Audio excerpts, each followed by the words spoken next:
Mrs. Bennet turned the burner on low. Dinner was ready. Her daughter skipped into the kitchen munching on a bag of Nerds gummy clusters. "Where'd you get that? You're going to ruin your appetite." "No." Her husband entered the kitchen. She asked him, "Did you give her those?" "Give her what?" "Mr. Wonka gave me them." Mr. and Mrs. Bennet looked at their daughter, confused. "Who is Mr. Wonka?" "My friend." "What friend? What do they look like?"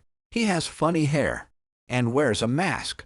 Mrs. Bennet grabbed the candy from her and told her to wash her hands. She stared at her husband sternly, shrugging off this Mr. Wonka nonsense. Mrs. Bennet sat in her office, working from home. Her daughter squealed in the distance. "Mom, look what I got." Her daughter ran in with a black Labrador puppy. "Where did you get that? Can we keep him?" "Please, Mom." Mrs. Bennet put on her serious voice. "Where did you get him, Mr. Wonka?" "This man brought you this dog. He saw me outside playing and gave me him." "Honey, if this man ever brings you a present again, you bring it right to me, okay? We can't keep this dog." "Mom, please." Not up for discussion. "But Mom." Her daughter began crying. She sent her to her room and searched online for the nearest shelter to drop the dog off at. When her husband returned from work, Mrs. Bennet confronted him. "I know what you're doing. Nice to see you too. A dog? Sking dog. What dog? I see through this Mr. Wonka L-shit. Her imaginary friend. We agreed that we would stick together and save the divorce for when she was in college. You're trying to turn our daughter against me. Do you realize how crazy you sound? I'm going to shower. Don't walk away from me."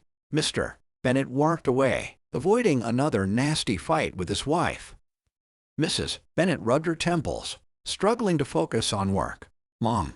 Her daughter stood in the doorway holding an impeccably wrapped gift. "What's that, baby?" "You said if Mr. Wonka gave me a gift to bring it to you." She quickly snatched the present from her hands and told her to go to her room. The box felt weightless, but when she shook it, something bounced around inside. She unwrapped the paper, took a breath, and quickly removed the top of the box. 20 angry bees flew out from the box, scattering in the room. 2 found their way to Mrs. Bennet and stung her. Panic. She told herself to breathe slowly. She stumbled to the bathroom where she kept an EpiPen, but it wasn't there. Back in her bedroom, she heard a window open. It was a masked man in a funny wig. "A shame," he said. "A bee must have flown in and stung you. I guess we won't get the divorce after all." Her throat began to close.